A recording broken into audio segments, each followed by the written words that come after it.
Hey everyone, welcome to a rainy northeastern United States today. Thunderstorms. My power just came on literally 3 minutes ago. So if I lose it again during the show, I apologize. But hopefully we'll have enough people to finish the show. I know, right? Let's see who drops off because I'm getting that weather now. You're gonna get it right after us. It's really, trees were crazy outside. It was nuts. Of course, with everything, I'm usually the person who gets something earlier, since I'm a little west, and you guys usually get our weather a day later. Yeah. And last night, relaxing after dinner, went outside and burned some wood in the fire pit, and came in about 10 o'clock, and about 5 minutes later, it sounded like God was having was bowling. Your favorite sport, Russ, because it just all of a sudden the sky lit up, the wind picked up, and I didn't get this, but apparently some people in the Buffalo area had hail on top of rain. Yeah, so, we had hail here when it was happening. Yeah, and it lasted about an hour. It was pretty interesting, I would say. Always fun. The one thing that you had mentioned, Mike, he would be able to bowl because you could literally bowl until the age of 100, and that does make sense. Anyway, if the jersey I'm wearing today, guys, by the way, so far I haven't been able to get it, so it's pretty obscure, but it's kind of cool. Is it the Seattle Metropolitans? Nope. Seattle doesn't have a name, Mike. No, the old Metropolitan. Nope. I know. No. The new team doesn't have a name. No. All right. So far, now is it the Seattle Murder Hornets? No. That's what it should be. Now to Russ with something to say. So with the MLB draft coming up, and it's just a week away now, down to 5 rounds from where it used to be around 30, there's some players dropping out of the draft. And so I count here 5 top prospects have just dropped out. And they're not all top 5, the first 5 picks, but they're anywhere from the, 50s to 60s to a couple that were really high. And they're all either going to college or staying in college, and that's great for them. But there's still going to be a fair amount of high schoolers that don't have a college to go to at the moment, and now we're going to have to sort of sweat out where they're going to play. I want to say 5 more years of this pathetic MLB draft is going to severely hurt the sport, because you are now going to make sure everybody plays until they're a senior in college. They're still not going to be ready for Major League Baseball. And now you've basically set back a year or 2 of their development, because you really can't develop in college baseball and go right to the pros. It'll never happen. So now, to save money, you have set back the development of the young players in the sport. Well, we welcome Joe Yrden to the show, and Joe, I wanted to ask you this, because along the lines of what Russ is talking about, when you have major league teams cutting 45 players, I guess the Yankees did that a couple days ago, and other teams have just, and these aren't their top prospects. These are the guys who are just sort of on minor league deals that are filling the AA, AAA roster. But still, that's sort of like the core group that plays every day. I mean, it can't be good for the sport in general that all these teams are just dropping all these players like a bad habit. No, not in the least. That's to me what's happening with minor league baseball, and I mean this goes back to them, trying to eliminate teams and really cut down the minor league levels. Is that it's you have all these players who are counting on at least having that ladder to climb up and to take part and try to get to the pros, but those steps are being taken away. And I know some of these teams that are being eliminated are going to try to survive, as independent teams, but a lot of these teams they make a living off of being affiliated with the major league squads, and paring down like this it doesn't make a ton of sense, because minor league ball's just been woven into everybody's summers, across all of these leagues. And, so many of these towns and cities have dropped some real money to build stadiums for them. And, you're talking about just saying, we don't care about that. We just want to save money for ourselves. And that, from the owner's perspective, I mean, it's foolish.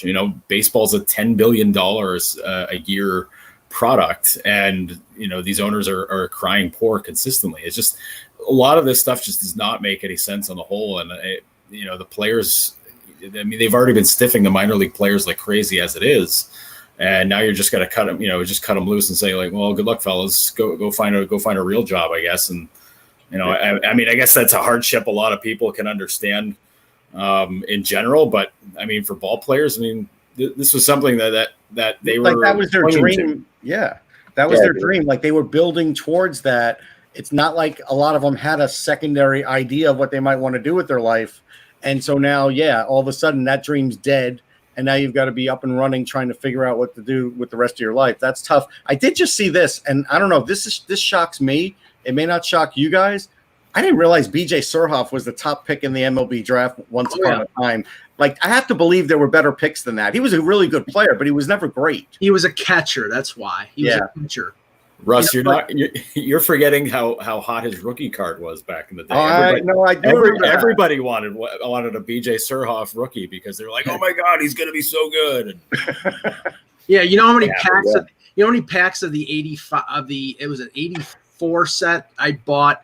84 tops to get Dwight Gooden rookies and Mattingly rookies, and I just walked in and bought a Gooden rookie. I didn't even bother. Of course, I missed it by a year.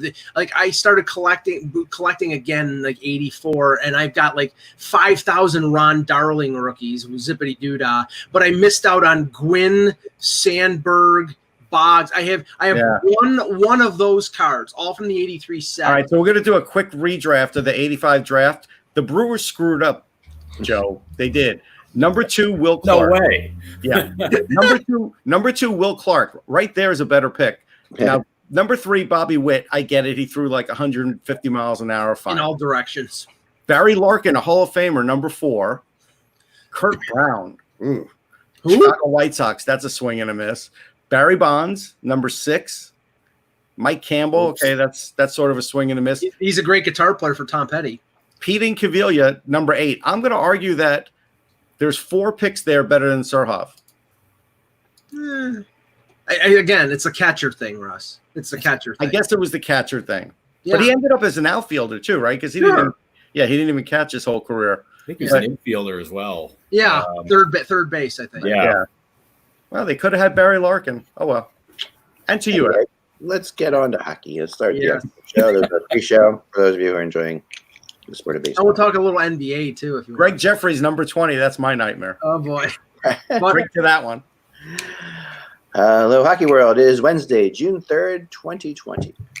I'm Michael Agello, and I've recovered from the Buffalo Thunder and Lightning. Russ. Oh yeah, because Joe. I'm Russ Cohen. And I'm Eklund. You're watching HockeyBuzzcast on HockeyBuzz.com. This is the podcast that comes every Monday through Friday at this time to fill you in on the comings and goings in the hockey world. We are joined by a wonderful guest, Mr. Joe Yrden. How are you, Joe? Doing great, guys. Wonderful to be with you again. And just like Mike, survived the overnight hailstorm. Although I haven't checked on my car, so maybe I'll be grumpy after this is all over with. Yeah, we did. That was the only thing we didn't get was the hail. It'll happen regardless of what happened to your car. You're doing our show, so yeah. It's a consolation prize. There you go. End up grumpy as it is. We're going to get into the Buffalo Sabres today because they are my team of the day today that I'm working that I did a little thing on in the morning. I'm going to continue writing about them as the day goes on here. And we're going to talk about what they're going to do in the offseason. And that's why we're having Joe on, because Joe's the best guy we can find to do that. And he's fantastically knowledgeable about the Sabres. But before we do that, Mike and Russ, we have we're also trying to guess the jersey I'm wearing, which so far no one has gotten. What? How is that possible? You know it, Joe? Oh, I know it 100%, yes. All right, give it to us. The figures Joe would know it. That's Mystery Alaska, is it not? That's correct. I correct. watched that movie. I don't remember it. Yeah, I'm sorry. The only two. Russ, you love this movie. I did like it. I didn't love the movie on this very show. I did like it. Is that so Russell Crowe, is he the captain? That's the Russell Crowe. Yes. This was his, I guess his name. Right. And Don B, an homage to Don Beebe. Yeah, there you go. I know. I was really shocked that no one. Thanks. Don Beebe, another fleeting Buffalo Bills player. Yeah, at least he caught Leon Lett.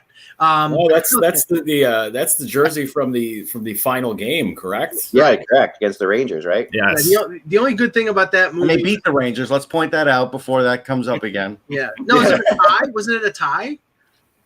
I think they won. I thought they tied them, or that they lost. They lost in the last second. They didn't. I don't remember now. Yeah, it was a subpart. The only good things about that movie are Russell Crowe, Burt Reynolds, and Mary McCormick. Other than that, it was. I'm not sure Burt Reynolds was good. It's a pretty good movie. It's just Burt Reynolds. Come on. I mean, it's a pretty good movie. It's a really cool jersey. Like, I think the way they put it together, it's really kind of cool. So I've been like just pulling out my most obscure jerseys recently. I really want to do there's some awesome jerseys in the WHA. Like the WHA had some incredible. See, I won't get any of them because I didn't get any WHA coverage in New York when I was growing up. So yeah. I mean, I really didn't. I didn't either. But I'm a jersey guy, so I have a collection of jerseys. So I know the Toronto Toros, and that's about it. The really good one is the Cowboys. I forget which they are, but Calgary Cowboys. I think they were, and their jerseys are amazing.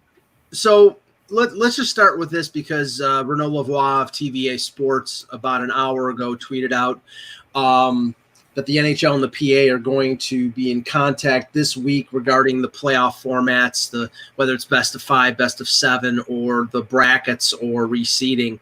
Joe, first to you, because from what we were talking about yesterday, it seems like the NHL is open to anything that the players really want, that they're not going to, go to the wall. We got to have 7 games or we got to have 5 games, that they'll pretty much be compliant to whatever the PA will do. But what do you think that they're going to want? Do you think they'll want 5 or do you think they'll want 7?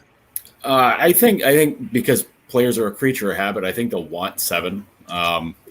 I think you have to make a delineation between what's the actual playoffs and what's the play-in. So I understand doing best of 5 in this early round. Plus, I think if you're doing best of 7, though, what do you do with those top 4 teams that are doing a round robin? I mean, if they're just going to only get 3 games, and they have to wait around for some of these first round things to finish, or these play-in rounds to finish up, they're going to be sitting around another week after after a training camp and playing basically 3 glorified exhibition games. I don't think that's going to work out unless you put some kind of higher stakes.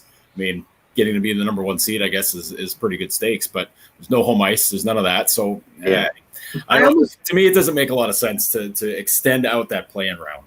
I almost get the feeling that the NHL is going to have to implement some sort of rule like they do in the preseason, that you're going to have a certain amount of veterans playing in those games, because what's going to stop Boston and Tampa Bay from basically playing half of the Syracuse Crunch and Providence Bruins? I know they want to get like their veteran players and get them some game action, get up to speed a little bit, but they also have to be concerned about injuries going into the playoffs that really count. They know that they're in. Why would Boston risk Bergeron or Chara getting hurt in the game before the real playoffs start? I mean, if I'm like Tampa, I play Zach Bogosian 30 minutes a game. Well, that's a guaranteed loss then. But they won't care. But at least you'll be getting something out of them. I think that players are such creatures of habit that they're going to they're going to let them play out. I think because you don't want them to get in any bad habits at all. You really want them to get playing with each other. They haven't played together for such a long time. There's no consequence to these games. I'm not saying there's a consequence to the games, but I'm saying they're going to play they're not going to play their goalies 3 in a row. I can tell you that. I would. I mean, it depends. It depends if they're every other night, or if they're back-to-back nights or whatever. There's going to be back-to-backs. I'm pretty sure of it. I don't know if there will be with the tournament, little mini tournament at the top, because they were like Joe saying, there are only 3 games there. So if they're playing a best of 5 in the other places, they can stretch out those 3 games they have to play. So I don't think there will be back-to-backs with those. I doubt that. Go ahead, Russ. I was just going to say, I think it should be 5, but I also think they should want to get them all over with as soon as they can, and kind of advance the puck forward. I always like to say the ball, advance it forward. And like Joe said, not to keep those other teams waiting, to kind of keep it fluid, but also just, conference finals and Stanley Cup at 7 is fine. Everything else is, I don't think even fans would want best of 7, to be honest. I don't think. I think so. I think with the exception of the play, and I think everyone wants best of 7. And I think the players really do. I don't. Mike, do you want best of 7 for those early? I don't. No, I'd be flexible enough to even say that the first round should be best of 5 if you're concerned about a flare up. I want these playoffs to be as consequential as possible, so there is no asterisk, but I also am respectful of the fact that they need to get them done in a window. Correct. So if they start the playoffs in, say, late July or say August 1, get it done by October 1st, then have the draft, then have free agency, then they can start the next season December 15th or something like that before Christmas. And I think they have to get that next season started before January, because I can't imagine they can play a full 82 game schedule if they start January 1. That, to me, that would be a disaster. Now, Joe, do you think best of 7 too, right, Joe? You're thinking that? I think once you get to the actual final 16 teams, I think best of 7 the whole way through is that. I think that's how it's going to work, because that's the only way you can compare playoffs. From the past and into now. Unless you want to start digging into the 80s divisional rounds where those they had 5 was a best of 5, but I mean that seems like a long gone memory. Yeah, that's even fuzzy by my memory. So, but you know what? This is going to be a long gone memory. In 15 years. I remember something. I don't know. Sorry, this is going to be a long gone memory too, Joe. Down the road, I mean, nobody's going to want to remember this season anyhow. Let's be real about it. Yeah, I can understand that. I mean, it's everything is just everything attached to this, to the way the season's going to end out is attached to bad things. So you don't really want to remember it. But I mean, at the same point, the league they don't want to have a league shut. They don't want to have a cup not handed out by a pandemic again. Right. And for the first time in over 100 years, and they certainly don't want to lose the money on that. I think that's the biggest part. So that's I mean, these are all reasons to just want to kind of forget about it. But when it comes down to it, if they can hand out the cup in October, they're fine with that. Yeah. And I do have one more suggestion. Handing out the cup in October is good. You might as well have the draft October 3rd on my birthday, and this way every draft pick who goes up there can wish me a happy birthday. I think that would be great. The big thing that I'm hearing about this, the other thing, of course, they're talking about is the whether or not you're going to brackets for the top teams going to play every time. The brackets or the reseeding.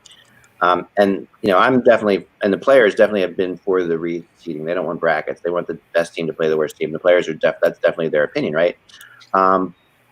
The other side of that, and I was always like, why wouldn't they do that? It makes sense because they're all in the same thing. But it really pointed out to me again today when I talked to somebody that the other side of that, the reason that the NHL likes brackets actually is because you can play the second round before the first round ends in certain cases.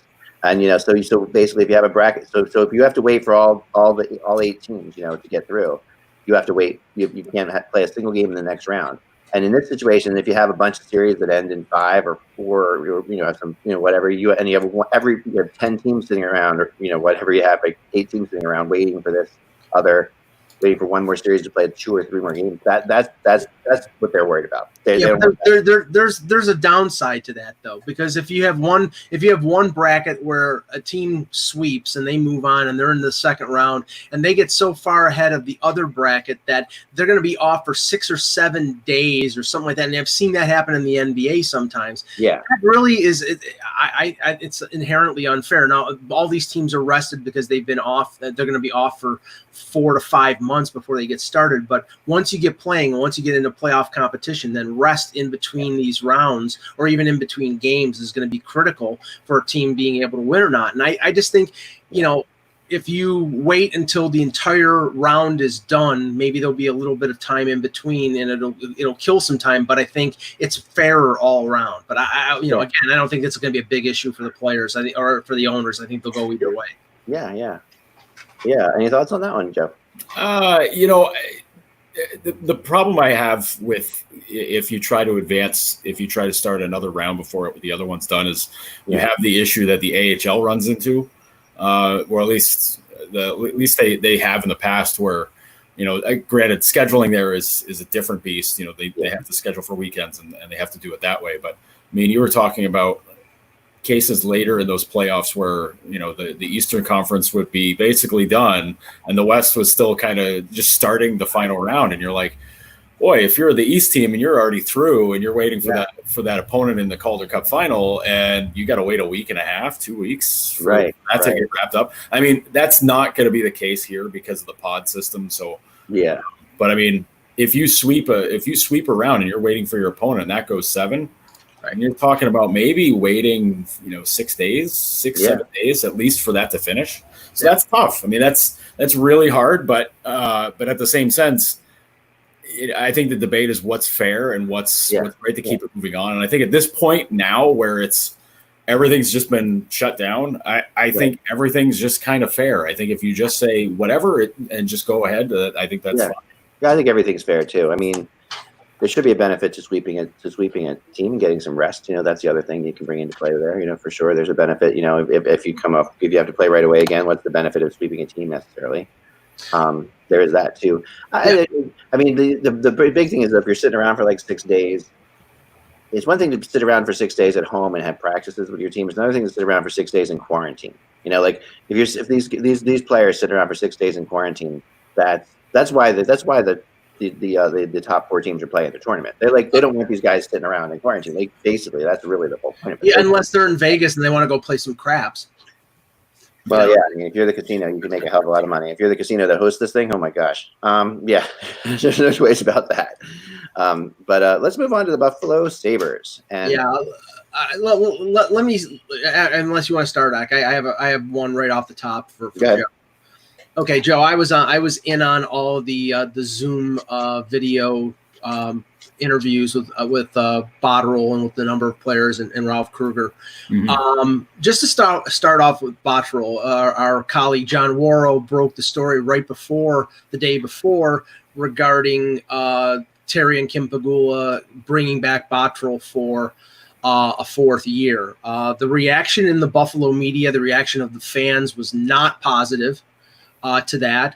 And I think it puts Botterill in a really odd position because clearly I think he needs to win or he loses his job. And this is a team that really, as we saw many games this year, there's some good pieces there, but there's still a team, I think, short on talent in very critical areas. And you're putting a general manager in a position that he's got to win or lose his job. And that's when you're in a desperate strait like that, then you may make bad moves. And that's where I think it's a tenuous situation with the Sabres going into next year. Yeah, this is something where a lot was built on this year for Botterill when it came to cap management. And this is a season where they've got a lot of money coming off the books. It's about $30 to $40 million. Yeah. I mean, it's a lot. And they're in a weird situation because they've got some big RFAs to get figured out, whether, Sam Reinhart, Brandon Montour, you've got Rasmus Dahlin eligible to sign a new contract, an extension when the offseason begins, whatever date that winds up being. But you're talking about a lot of money getting funneled right back onto the books after this. And this is the year he's supposed to prove his cap management, skills. And this was something where he was, a lot was built up to this, and it's compared to the Buffalo Bills. This is what Brandon Beane had to do, where he cut down lots of money and was able to build the roster up in the way that he wanted to. The issue here with Botterill, though, is that the coach that he started with was Phil Housley, and he's gone, and now he has Ralph Kruger, who's his guy, and that's good. Right. But you're trying to build a roster that started getting built for one coach, and that's still. It's getting remade again under another coach, which is, that's part of the problems they've been running into. You have coaches all have different styles, and there's no doubt Housley's style is different from Kruger's. Housley's was a lot more open, a lot more offense in mind, and it didn't work there. The defensive part of this works for the Sabres because they do lack the talent, but filling out the roster when you need more goals, you need more offense, and you need better penalty killing is difficult because those guys can get brought in on a budget, except for the scorers. And finding those scorers is impossible without swinging trades. So then you have to win trades, and that's an area where it's been a little dicey. We don't have to relitigate the O'Reilly trade. He's guilty of making a bad trade, but you know, but how Montour worked out under Kruger, you have to start wondering, is that a good trade for them? You know, they gave up a first round pick to get him. You know, has that worked out well? You know, maybe if they get Montour back on the right side of the ice, then that would be good. Having him play his offhand, probably not the best, but but it's something where there's a lot on the line for the future of this team. And if he can't get this whole thing squared away this summer, it's basically up to Ralph to like save his neck, because this is all building up to now. And if it doesn't work, then that's a big problem, because that's going to set everything back a long way. And you have to start thinking about, you know, how the guys who have been here for 4 or 5 years, not necessarily guys who've been here 7, 8 years, are going to want to say, you know, I don't want this anymore. And that would make, you could not blame any of them for feeling that way. Yeah. You know, that it really is interesting. It does exactly go to my biggest question I have for you today, which is who that they have going out the door. Like all these RFAs, all these UFAs. I mean, the RFAs aren't going out the door necessarily, but they, like you said, they've got a lot of them. And these UFAs, who are Ralph Kruger players? Like, you watched him play now with this guy. Who does he like? Like, I know he likes Sabuka, right? But Sabuka is kind of... Yeah, I don't think you can count on him. No. You know, who are the players that, you know, that you need? Because obviously what the hope in here is that you have to build a Ralph Kruger team. Like, you have to build that team. Mm-hmm. Well, I think that one of the guys for him is a guy like Johan Larsson. Okay. But I think they're in a spot now where he might end up being too costly to keep. I mean, keeping him around at, you know, $1.75, $2 million a year, that's fine. Mm-hmm. But now you're in a spot where he's very valuable at what he does, and that line proved it all season. I mean, listen, I know they don't score a ton of points. They don't, you know, him and Girgensons and Opozo, like that line was their consistently best line all year. I mean, but that's in the role that they play. It's, you know, it's a get the puck back, retain possession, drive the other team crazy line, which you need that. I mean, that if this team made the playoffs, that line would be driving everybody nuts. Yeah. But that's Kruger's style right there. I mean, that's right. And, you know, they're in a spot where they, you know, they have some guys they got to get figured out, like how they're going to use them the right way. You know, one of them, Jeff Skinner. I mean, well, all right. How do you have him scoring, you know, only scoring as many goals as he did and not have a center to play with him? Right. So you have those guys. That's fine. We know player development, I think, is broken there. And I don't know if they're going to do anything to spend money to fix it in the offseason. We know that Terry Pegula's own business isn't doing great. So that $30 million in cap space probably not going to get fully utilized. And if you do make trades, you are still giving up assets that you need. It'd be better if they could solve it in free agency, because they're not loaded in the farm system, even with the last few rounds of picks. They have some good prospects, but again, varying degrees of close and not close. Even Mike and I were talking about Pekka Luukkonen. You know, even he didn't get enough AHL time last year. So now he needs at least one more season, maybe 2 more seasons of the AHL, just to see what he could do at the NHL. And if he can't do it, then you've got even a bigger problem. Now you all of a sudden don't even have a potential franchise goalie. Everywhere I look at them, Joe, you were saying, like, I looked at, you know, save percentage, I looked at goals. They're like 21, 22, 23 for everything in the league. They are in that NHL nowhere spot. And I don't think Botterill could get out of it, even if everything clicked right in one season. And I think that it's all set up for that. And I think it's almost an impossible task.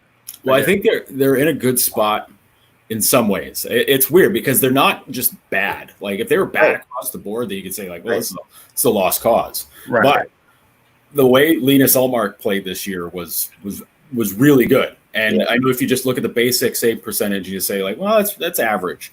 But this team got rolled on penalty kills. And I mean, I think Hutton and Ullmark's penalty kill save percentage was below 890. Both of them, and they tied each other with the same percentage. So the issue was the PK. It wasn't necessarily the goaltending. It's just, you know, you're giving up bad stuff all over the place, and it hurt both of them. It just hurt Ullmark more because Ullmark at 5-on-5 was a .930 goalie. Like, that's top 10 in the league. Yeah, that's really almost top 5. So I mean, he took a step, and you have, you know, so the goaltending might actually be there. Scoring wise, I can't say it isn't, but it might not be either. Right. And, you know, goaltending's voodoo. I mean, that's what we've talked about all the time anyways, but the scoring, you got to get the scoring figured out. I think the defense isn't quite as bad as it may seem at times, but I mean, there's things you got to figure out. I mean, they had great seasons from Yoki Haru. Dahlin turned it up very much in the second half. Right. McCabe played well. The turnovers were a problem, but he played a lot better. But you got to get Montour figured out. You got to figure out what the hell you're doing with Ristolainen. And then I think from there, you can just you can tinker with things from there. But, man, I mean, there's so many things where it's just like tweak this, tweak that, and this team could be a playoff team. Well, if my main criticism regarding Botterill was the handling of the blue line, because I think I talked to you early in the season, Joe, and they had 9 NHL defensemen. Colin Miller did not play well in his first season with the Sabres. He didn't seem to fit in. Montour had his struggles, but they had Scandella, and they trade him for a 4th-round pick, and then Montreal flips him for a second. That puts egg on Botterill's face because he didn't handle it well. Now, okay, you didn't know Bonemeister was going to go down in St. Louis and there would be the demand there, but there are always teams that need defensemen, and they had an excess of defensemen. And now, they terminate Bogosian's contract. Pilot is going to the KHL. They have depth in the organization. A guy like Will Borgen, I think, is an NHL defenseman, maybe not now, then next season. They had depth there, and they did, unlike the Bills, who traded guys like Sammy Watkins for a 2nd-round pick and traded some of their players and got draft picks. There was opportunities to get draft picks for some of these assets, and Botterill didn't do that. And I don't know if it was the mentality that we need to compete right now, and we're not interested in the future. The future is now. That I think that's closed-minded, because if you're not going to make the playoffs, which I didn't think this team was going to going back to January, you need to trade some of those assets for futures. Otherwise, you're just wasting them. Well, here's the thing: like, Scandella trade happens because they were trying to get Michael Frolik because Jeff Skinner got hurt, and I think when you talk about things that are damning on the record for a GM. That's a pretty big one to me, because you lose a guy like Skinner to an upper body injury for weeks, and he was already struggling to get going. He was starting to find his way, and then he gets popped up high, and the stuff happens.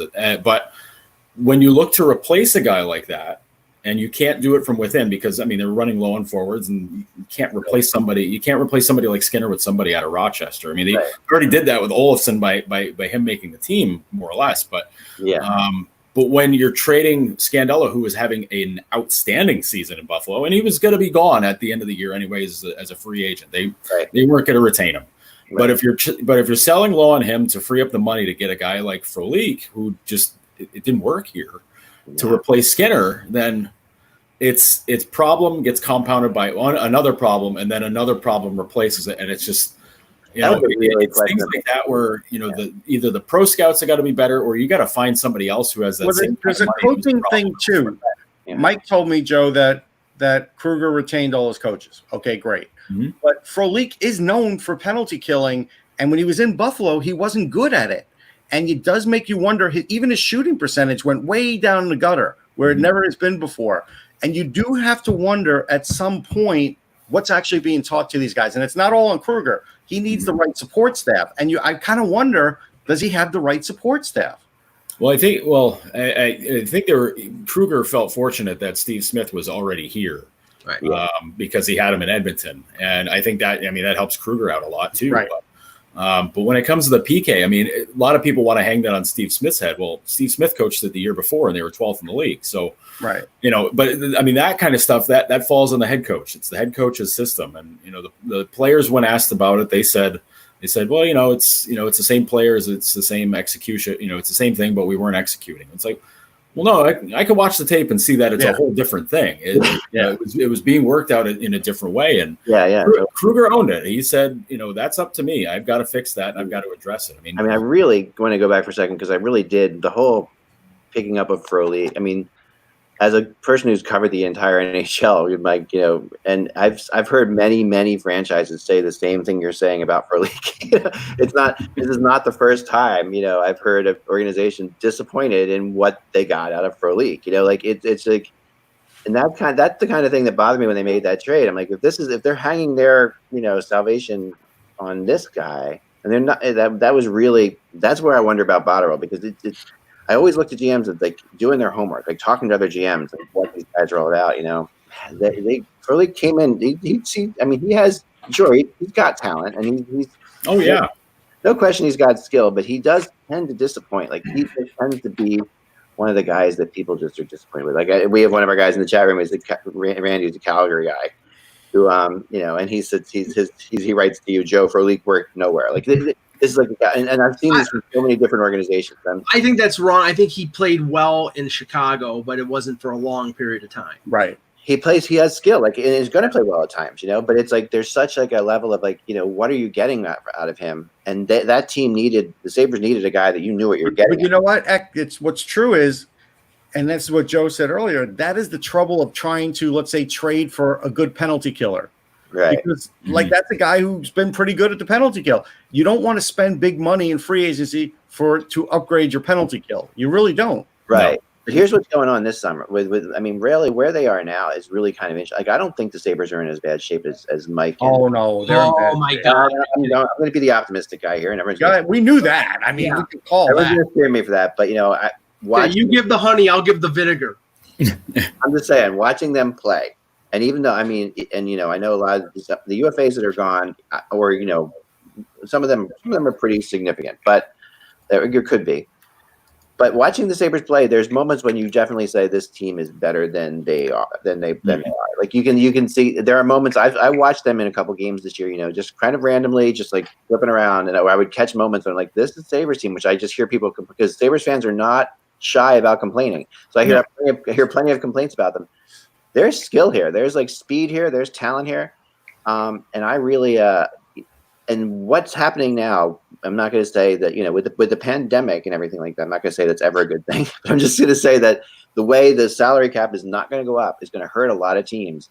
And the teams like the Sabres who have a lot of money to spend are going to benefit from it in a big way. If they spend it, Eck, he might not spend it. They're going to spend some of it. Okay. Let me finish my positive thoughts.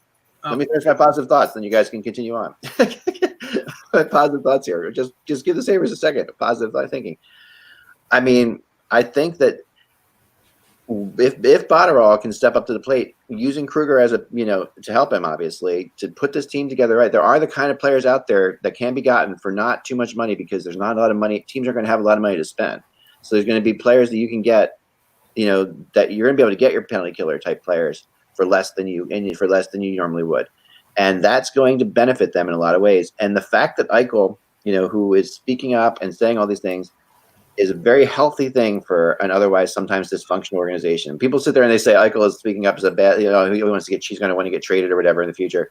It's actually healthy to hear Eichel saying the things he's saying because in my mind, that's the kind of thing that gets an organization going. That's the kind of thing that gets his teammates going. He's showing that he's leadership. He's a leader. He's not asking to be traded. He's like, he's basically saying, I'm here for my career. And if I'm here for my career, I'm going to have to, therefore, we're going to have to be better, and that to me is a very healthy thing. That's before Mike. You just let Joe respond first, but I'll insert the word regarding Eichel. Yet, he's not going to request a trade yet. No, he's not going to request a trade. Well, I would bet my house on this, Mike, that Eichel never requests a trade because he's like, don't bet your house. Give me a break. Well, I want to hear Joe's opinion on this first.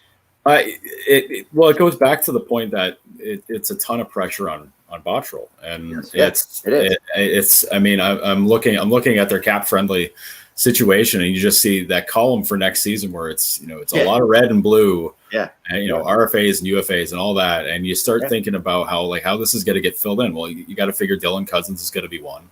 You got to figure Casey Middlestat's going to get another honest to goodness shot. And his RFA payment's not going to be very big. Right. Arttu Ruotsalainen is going to get probably a much more honest shot at it after he had a great season in Finland. Yeah. And you're looking at, forward wise, that's probably about all you're adding from within, unless you're going to bank on filling out those bottom layers with guys like John Sebastian D or Rasmus Asplund or somebody like that. But you're not doing right. I mean, you're not counting on those guys, but.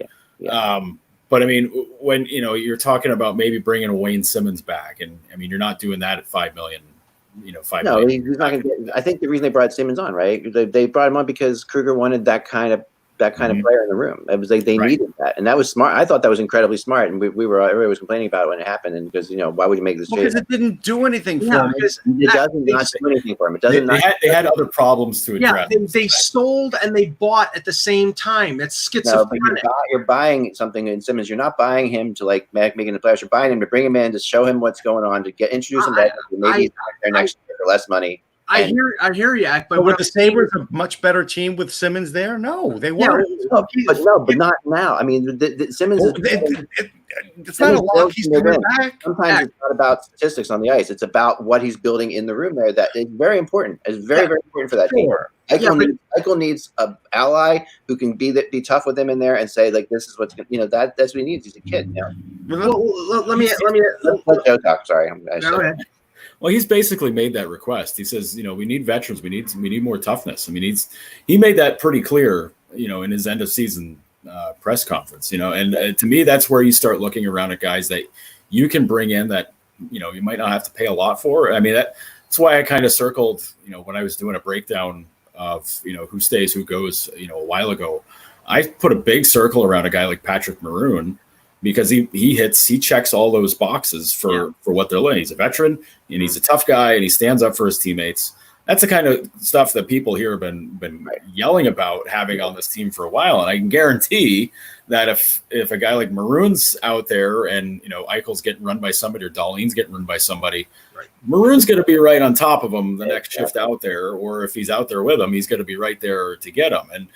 And Maroon's a special guy because he can score, he can do these things, and he's not just a guy who's out there to just roughhouse. So, I think that's the sort of guy you have to look to try to add and address. And you don't want to play him, 18 minutes a night. That's not the best way to do it. But I mean, if you're going to fill out those bottom ranks and you're going to replace a guy like Jurgensen's, or you're going to add something else to your fourth line, that's the direction to go. That way, it frees up opportunities for guys in those upper lines to be able to do more. And all right, if you're looking at having Cousins and Middlestat in your lineup next season, you're going to need some guys that are going to be able to play the boss and be able to stand up for him. Absolutely. All right, so Cousins. Do you want him to be Kirby Dach, where he gets 23 points on the season, which is a likely outcome at his age, or what's the hope? I mean, you're not going to put him on the second line. If they throw him into the second line, they're doing the same thing they've been doing over and over again. Right. And that's what they can't afford to do. That's why I've been saying since last summer that they needed to add another center to the line. They needed a second or third line center. Right. To get in there to kind of soften the blow for everybody. And I don't mean like somebody who's an actual third line center that you throw into the second line situation. I mean somebody who's a tweener that you can play in either of those and allow that young player to grow into that spot, as opposed to what happened with Middlestat, where O'Reilly gets traded over the summer and then they did nothing to address. Well, they added Patrick Berglund, but that was obviously screwed up.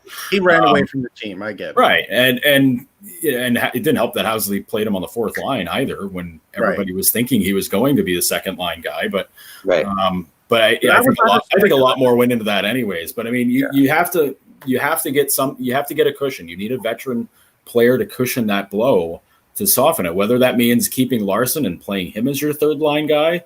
Yeah. And doing it that way, and then getting somebody who's that tweener where you don't feel bad about playing him fourth line minutes if Cousins evolves or Middlestat evolves or whatever the case. But you can't throw him to the Wolves. You cannot do that. Right. I think putting him in at center might be throwing him to the Wolves because they're not going to put him on the fourth line. I would prefer to start Cousins on the wing. He still doesn't have the physical strength he's going to have in 2 years. And so you might be throwing him into the Wolves as a center. You might.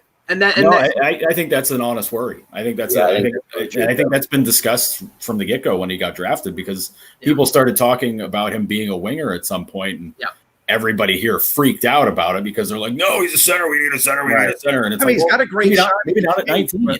He does remind me of Marner a little bit. It's funny. It's he has like a Marner type thing. But Marner's not 6'3". I mean, he's a big kid. Oh, I know he's big, but I'm just saying the kind of the way he plays. Like he's definitely.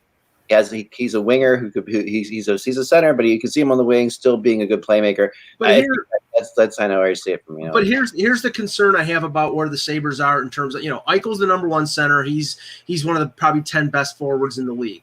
the number 2 center has been an issue, obviously, since they traded O'Reilly. And look what they've done since then. They got fooled because Middlestat scored 6 points in 7 games at the end of the season, thinking he was ready. He clearly wasn't. He struggled through his first season. Now, I know they sent him down to Rochester. Maybe he's straightened out, but right now he's at a sort of a crossroads.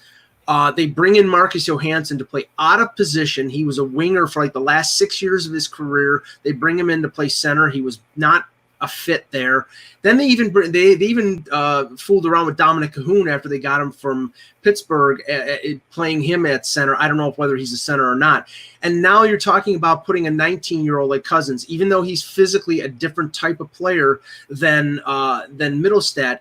Putting a 19-year-old in that situation, again, is just repeating the same mistake over and over. And I just don't get it, why they keep doing that. They need to trade for a number 2 center because right now, none of their options, I think, will pan out in terms of helping them immediately. Well, that's why I brought up this Timothy in the chat room brought up this question, which has been mentioned before, but I think it's an interesting one, Joe. The Sabres could trade for Tyler Johnson.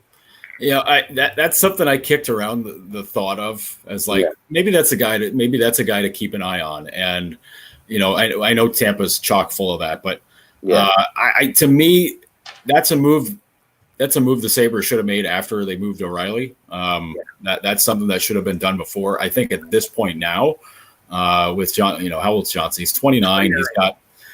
He's got 3 more years after this at $5 million apiece. That's a move they can't make. I think they're in a spot now where you can't do that trade. He's got Seattle written all over him. He's from Washington State. He's a pretty good deal at $5 million for 3 years. I think that's not bad. I'll give you your typical Sabres signing, and I can see it happening only because I don't think they're going to spend big money on top guys out there. Ryan Strome. I could see them bringing in Ryan Strome. That would solve one of their center spots. He'll cost you $5 million because he's making $3 million now because he's had a really good year. Yeah, that seems like a Sabres move, and I'm not sure that's enough. I don't know if that's a good thing, Russ, because both of us know that Ryan Strome was pretty much a creation of Artemi Panarin being on his line. I know, but I'm just saying that's a typical thing that I could see the Sabres doing. I'm not saying it's the best thing. I'm just saying because even if you trade, Mike and I were talking about this, Joe. Even if you trade for Johnny Gaudreau, you are now giving up assets you really can't afford to give up anymore. That's why it's better to solve it in free agency. But again, we don't know if the owner is going to spend the money. Well, the in free agency, I don't know who you're solving it with there. If the Sabres are going to solve anything in free agency, it's finding another scoring winger. But are you going to spend $7 or $8 million on Mike Hoffman when you might have to spend that money on Sam Reinhart to keep him, or are you going to spend $8 million a year for Rasmus Dahlin? The Ristolainen situation is so important, right? Because that's where you can make this happen. That's the guy who can maybe get you the guy that you need. Like he's been on and off. Like he did request a trade, and then he didn't request a trade, and then he he likes playing with Kruger, but then he didn't do so well with Kruger as time went on, right? So it's sort of what are your thoughts on him? He's such a huge part of this offseason in my mind. Yeah, I thought he was going to be a huge part of the last offseason. Yeah, but he still is, right? But I mean, he's the hanging Chad basically. It's just kind of like, is he here? Is he not? Like, does he count? Is he not? It's right. It's the thing where he's the most easily partable. Weighable. That's not even a word. It's not even a phrase. But he's the guy that you ideally want to move if you're Botterill. And to me, so much of the attention paid to him is just kind of like a hype thing where it's put him in a better situation, he'll break out. Put him, get him away from the Sabres, he'll be a lot better. Get him to do all this. I understand all that, but I mean, still, there's so many bad habits that have been ingrained in him from having 5 coaches, I think, since he's been here, 4 or 5 coaches. And there's, the way when he started his career with, under Ted Nolan, it was really with Ted Nolan where he started. But, defensemen were really just kind of like, hey, bang it off the glass, get it out of the zone and go from there. And a lot of his mistakes are still kind of ingrained from doing that. So, but I mean, that's not to say that if you send him somewhere else, he'll get it figured out because, the big rumor last year was Tampa, was sending him to Tampa. And I was like, well, geez, they'll get him figured out really quick, and he'll haunt the Sabres for eternity. But so Joe, I was gonna say on the Fane playoff run that they were going to go on, why didn't they at least try Sam Reinhart at center? Because if they found out that he could actually play there, then they could get a Hoffman or a Taylor Hall or somebody and significantly improve the goal output on this team. But they didn't even try. Well, they've tried in the past. But they didn't try this year. They did. Jack had a core injury and he couldn't win, he couldn't take faceoffs. He wasn't allowed to. They gave it a shot. They tried and he failed. They would not allow him to do it because it was too painful. It was too much of a risk. Right. So they put Reinhart as the face-off guy, and I mean, it's no knock on Sam. He can't win him at the NHL level. He's a 35% face-off guy. Okay. You can't get an ozone start with your center losing, 3.5 out of 10. So that's not going to work. And it's not like a knock on his defense. I mean, people love bagging on him, getting back and being a better back checker, crap like that. But I mean, the guy like Reinhardt's a great player. It's just that he's learned to become a better distributor from the boards, and he plays more in the net front on offense. And I think that's become a really great spot for him to play. And, he doesn't, asking him to do the hard defensive responsibility stuff that centers in the NHL have to do, I think that takes away from his game. And I think that's the spot. I think that's what everybody's figured out, is that he works better from the right wing and from around the front of the net and even from behind the net as a distributor, instead of just trying to keep his head on a swivel, track trying to keep a track on all these great centers. And just, Jack has the athletic ability. Jack has the ability to do all that. Right. He can do it. It makes Reinhart better to not have to do that. So trying to plan him as the number 2 center, it hasn't worked in the past, and it's not going to work now. And I mean, unless it's something that the team flat out threw down to him saying, listen, this is what we need you to do. You have to do this. And if you don't want to do that, we'll figure out something else. But they know what they have. They have a really great player that can distribute from the half wall, that can play out of the corners, can get to the front of the net. And I think that's fine. I mean, if you got a guy like that where he's getting you 25 points or 25 goals and 60 points a season, why change it? You already have that's O'Reilly. $7 million player, that could be a $7 million player. They have such a need that it's going to be hard to fill these needs. That's the point. Let me just say, you can't just square peg round hole. You just I know. Right. That's what it is. I think that's the point they're at with Reinhart now, is you can't just force them to do that. Let me just say this: if there's any truth to these Ristolainen rumors, which we heard all over the throughout the year about Tampa, the guy they're asking for in a trade, and maybe they won't get it. Maybe Julian Breesbaugh will not make this deal. The guy would ask for in that trade is not Tyler Johnson. It's Anthony Cirelli, because they would want somebody younger, and it's probably not going to happen, but they would want somebody in their early 20s, not a guy who's 29, because this team is not ready to win right now. That's the problem. Now, Joe, they've got 5 UFAs: Simmons, Furlik, VC, Gergensons, Larson. Of those 5, I think there's no chance that Furlik is back. I think there's no chance that VC is back. What about the other 3? VC wasn't as bad as a lot of people wanted to say he was. Right. He just didn't score, which, I mean, hey, that counts for about 80% of the team. He just didn't score. Right. I think out of that group, I think there's a difference between saying best chance and more likely. Sure. Because I think the best guy to keep is Larson, because I think he steadies out he takes care of the bottom part of your forward group. I think that's where he's best. Does he want to stay though? I mean, maybe he's sick of losing. I mean, he's affectionately referred to as Grumpy Larry. In the rooms. I mean, and losing's not something that sits well by him. I mean, he's been part of some really great Swedish teams in the past. So, at what point is he fed up with it? Yeah. For him and Gergensons, those guys are UFAs for the first time. Mm-hmm. They've been in this organization, except for Larson hasn't, but because he was in Minnesota before. But I mean, these are guys that have been around a lot of losing, and right now you have to. It's basically like a judgment time where, do they feel they see the light at the end of the tunnel right there, or is it further down the road and they got to spend more time trying to get out of it? I think that's I think that's where you see guys like Girgensons and Larson maybe just kind of exploring other offers and saying, all right, well, if somebody else wants me, cool. I mean, Girgensons is in a different spot because he has a home in Pittsburgh. So he just bought a home in Pittsburgh. I think it was a year or so ago. So I mean, that's where he and his wife are at. So maybe he's got eyes to maybe go closer to that. To go to Pittsburgh. Yeah. I don't know. Yeah.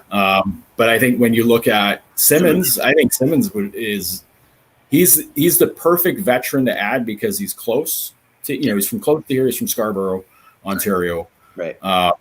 He doesn't necessarily want to play for the Leafs, and I don't think the Leafs would have him in the first place. Yeah. So close to home, and it's a position for him to be, that veteran leader. It's a lot different than when he was in Philly. So it's a different situation, and it's probably a better situation than Jersey, which sounds weird to say. But better situation than Jersey. Yeah. So I mean, I think Simmons at $1 million. I think cool. I mean, Simmons has already made a ton of money, so I mean, you don't necessarily have to bust the bank too big for him, but if it's Simmons and Larson's that stay, I think they're better off for Larson staying. But I mean, Girgensons, I think you can find another guy like that out there, and that's no knock on Girgensons. He had a great season, but but I mean, I don't know. It's out of that UFA group. It's not really a lot of guys where you're just like, ooh, gotta have him. But I think Larson's the closest to that. Well, yeah, Girgensons. I mean, the only thing about Girgensons, obviously, is like you talked about that line that he was with Larson. There was your best line at times. Mm-hmm. Whether they want to keep that thing, that if you have something, that Kruger can hang his hat on, he's probably going to look for something to hang his hat on. Like he can say, okay, that at least I have that. That helps. Yeah. And they haven't had a line that drove possession so hard in the other direction like that in a long time. Right. That was able like a true energy line that just didn't come out and try to punch you in the mouth. They were just like, no, we're going to take the puck from you and we're just gonna hang on to it. They haven't had a line that's able to do that in a very long time. And that even counts some of Jack's lines where it was, if they had the puck, they were probably going to score. That's a different sort of threat, but usually when the team puts their fourth line out against you, you're like, all right, it's time to load up and score. And those guys didn't let you do it. Right. And now they were fun to watch. Now, even though they have, I think it's 31 million, if the cap stays flat at 81.5, they have about 31 million in cap space. Even though they have that much space and they have all these restricted free agents with arbitration eligibility, you still have to re-sign Montour, or extend Montour if you want to keep him, and Reinhart, as we mentioned. Do you think that a salary like Colin Miller, who I think clearly did not work out in Buffalo, is something that they would probably look to jettison to open up more space to pay Reinhart $7 million or something like that? Because I think you're not going to get him for any cheaper than $7 million a year. I think that's one where the debate is. I think that depends, and honestly, it falls on Ristolainen, because I think if you move Ristolainen, I think Miller's not going to go anywhere. Right. Exactly. Because then you're looking. If you move one of those two, your right side defense is then going to be, it's either Ristolainen. You either have Ristolainen.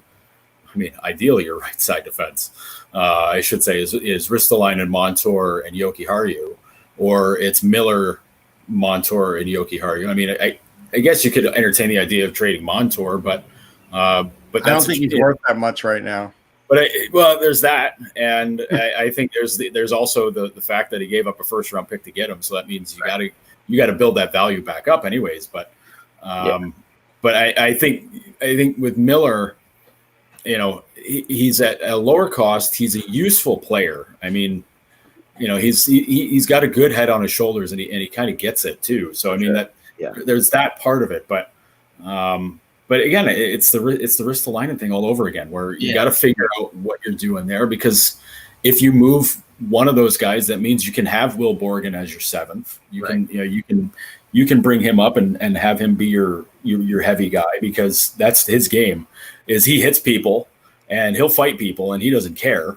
So I mean that's an element that's been kind of missing out of the Sabres defense for a while, but that's where again, the problem was, they had 9 defensemen. Well, how do you figure it out?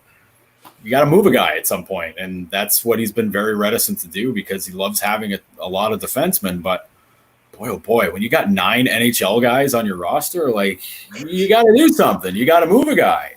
Well, the tough thing about it, I mean, you're in a division where you have 3 teams that are pretty much assured to make playoffs for the next 5 years. It seems like and that's a really hard spot to start from. You know what I mean? Like most divisions, you can say that division is not strong, but it has, and it's not strong at the bottom sometimes. But man, the top of it, those teams aren't going anywhere. Like Tampa's not going to. Tampa's making the playoffs. Toronto's making the playoffs, and Boston's making the playoffs. Those teams are all making the playoffs but right now for the next 3 or 4 years, Montreal's not making the playoffs, Ottawa's not making the playoffs, and Detroit's not making the playoffs. So it's sort of, it's fighting for 4 and 5. I don't know about Montreal. I don't know about. Ottawa could because they have a lot of young talent and they'll grow. But they're sort of in the middle of the pack, Ak. Yeah, but you only have really one. You got an incredible Metro division. So basically, if you're going to, those top 3 teams are going to make it, then you got to be you're looking at a wild card team where you've got to beat out somebody from the Metro division, which is really, that Metro division is solid. Like there's 7 teams in that division that are better than you. So when you look at it, you've got to come in 5th at least, in the Metro division essentially to make the playoffs. Well, that's what really. How much, Joe, are they looking at Toronto, Boston, and Tampa and saying that's what we got to compete against? Are they building to play those teams in essence? Well, they always look at them as measuring stick games. Yeah. And, that's the only way you can really look at it when you're not on that level, talent wise. And they honestly played some of their best games this year against Boston and against Tampa. Yeah. But I think they lost every single one of them. Right.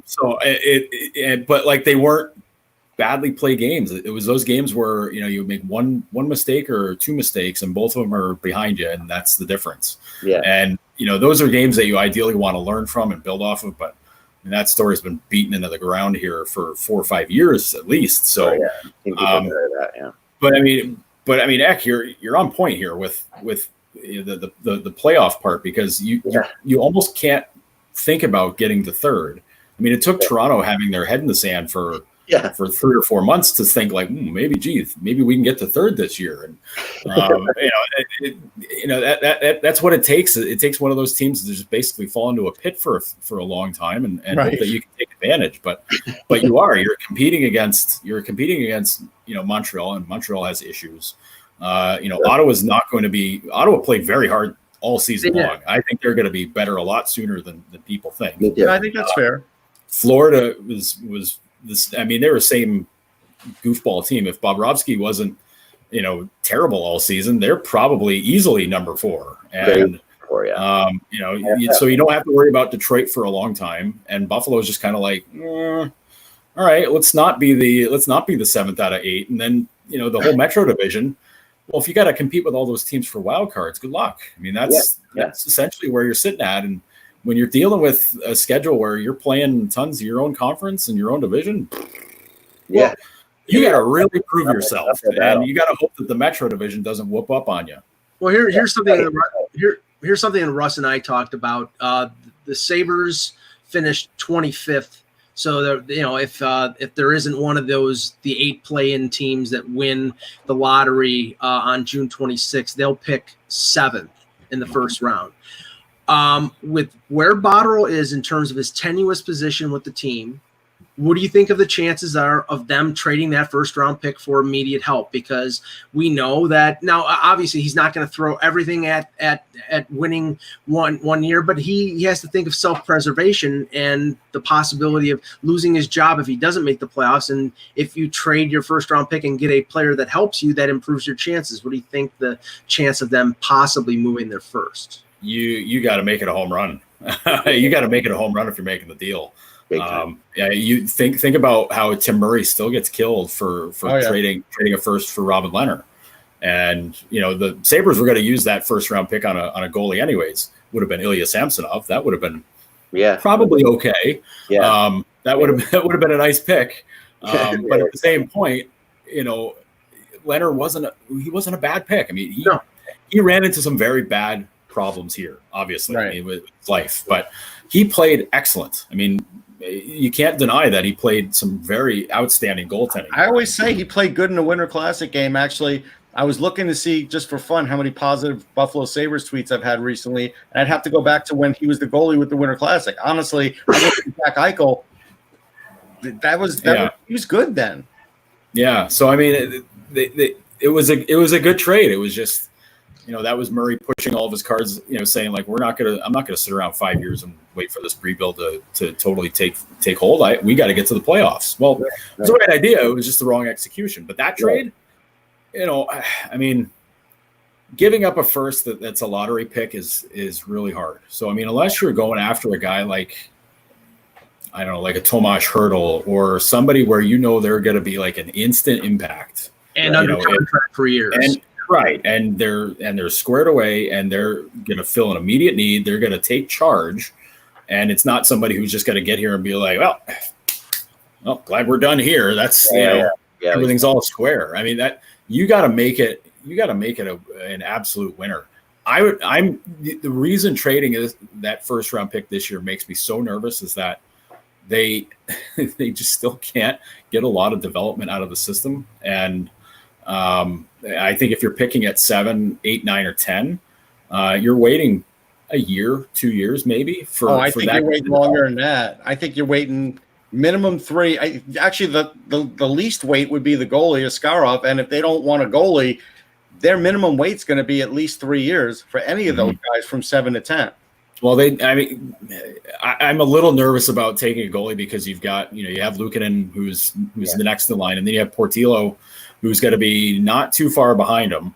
Right. And then, if you add an Askarov to that, well, okay, he's in Russia. You can play in the K for a while or whatever, and you can just kind of set it and forget it until you want to bring him over. But at that point, if you have Luukkonen and Portillo both make it, then okay. But I mean, but what's the odds they're both making it? Like, that's a maybe, right? It's a big maybe, and that's goaltending though. Like, that's the way it works. But he could be ready in 2 years. He could have 1 year in the K and be ready. Pekka Luukkonen, even in his best AHL year, may not be ready to make an NHL jump. Omar could be the guy, but he could be like a mediocre NHL number 1 for, and then that's not going to help him either. I'm just saying, if you're going 7 to 10, any of those guys, you're waiting 3-4 years. Yeah, and I think getting more players that can come through your system, and I know that falls on being better at picking guys later in the draft. Yeah. And it's really hard to evaluate their system now because they have so many players in Europe who are just kind of, again, it's the set it and forget it thing. Like, if they're playing over there, you don't have to bring them over here. If they're playing in the league, Rochester one day, then we went through Rochester one day and they just don't score goals in Rochester. But they defend and they have goaltending. Right. So I mean, they can't score. There you go. I mean, we are out of time, guys. That was a really quick. I couldn't believe I'm like, whoa, it's up to the clock. 2:15. Thank you, Joe, so much for giving us so much time today. We really appreciate it. Thanks, Joe. Absolutely. It's nice to talk hockey when there's literally nothing else going on. I know. I know. It's why we get into doing this live. Like, well, wait, I guess it is 2:15. Do people still want to? So yeah, no, but we really appreciate it. We'd love to have you back again for sure. And thank you so much. Be safe. Yeah, be safe for sure. And we'll be back again tomorrow, guys. Remember, without the buzz, it is just hockey. We will talk to you